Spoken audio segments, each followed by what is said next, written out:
আমি নামটাই ভুলে গিয়েছিলাম। আসলে আমাদের একটা লাল টুকটুকে ছোটবেলা ছিল, যখন আমরা বুঝতে পারতাম না যে তারা সত্যিকারে আমাদের রক্তের সম্পর্কে আত্মীয় হয় আর তারা রক্তের সম্পর্কে আত্মীয় নয়। তো একটা বিরাট বিভিন্ন একটা বড় মানে পাড়াও বলবো না, মানে গড়িয়া থেকে রামগড় থেকে বাঘাযতীন সবাইকে মনে হতো আমাদের আত্মীয়।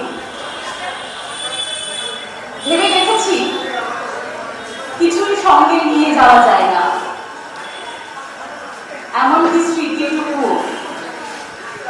তাই সবকিছুই রেখে গেলাম, সামান্যই আমার সর্বস্ব। তবু দরকার হলে ব্যবহার করতে পারো, কৌতূহল হলে ফুটকি খুলে দেখতে পারো। যত্ন করে রাখা টুকিটাকি, কবিতার বইয়ের মধ্যে রাখা অশোকের পাতা। আর দেখো, কাঞ্চন ফুলের গাছটা আমার বড্ড প্রিয় ছিল। যদি মনে থাকে, কোনো কোনো শীতের দুপুরে ওর দিকে একটু প্রেমিকের দৃষ্টিতে চোখ বুলিও। রবীন্দ্রনাথ ঠাকুরের কৃতজ্ঞ শোক, এটা এ কারণেই বলছি, কারণ মনে হচ্ছে এই বিদায় কোথাও একটা মিলে যাচ্ছে। ভোরবেলায় সে বিদায় নিলে আমার মন আমাকে বোঝাতে বসলে সবই মায়া। আমি রাগ করে বললুম, এই তো টেবিলে সেলাইয়ের বাক্স, ছাদে ফুল গাছের টব, খাটের উপর নাম লেখা হাত পাখা খানি, সবই তো সত্য। মন বললে, তবু ভেবে দেখো।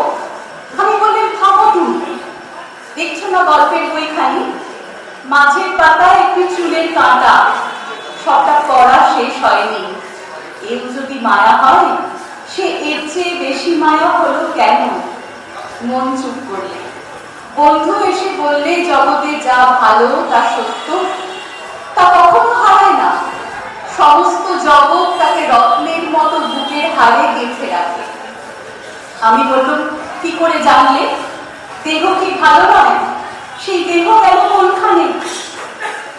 ছোট ছেলে যেমন রাগ করে মাকে মারে, তেমনি করে বিশ্বে আমার যা কিছু আশ্রয় সমস্তকেই মারতে লাগলেন। বললেন, সংসার বিশ্বাসঘাতক। হঠাৎ চমকে উঠলেন, মনে হলো কে যেন বললেন, অকৃতজ্ঞ। জানলার বাইরে দেখি ঝাউ গাছের আড়ালে তৃতীয়ার চাঁদ উঠেছে। যে গেছে যেন তারই হাসির লুকোচুরি।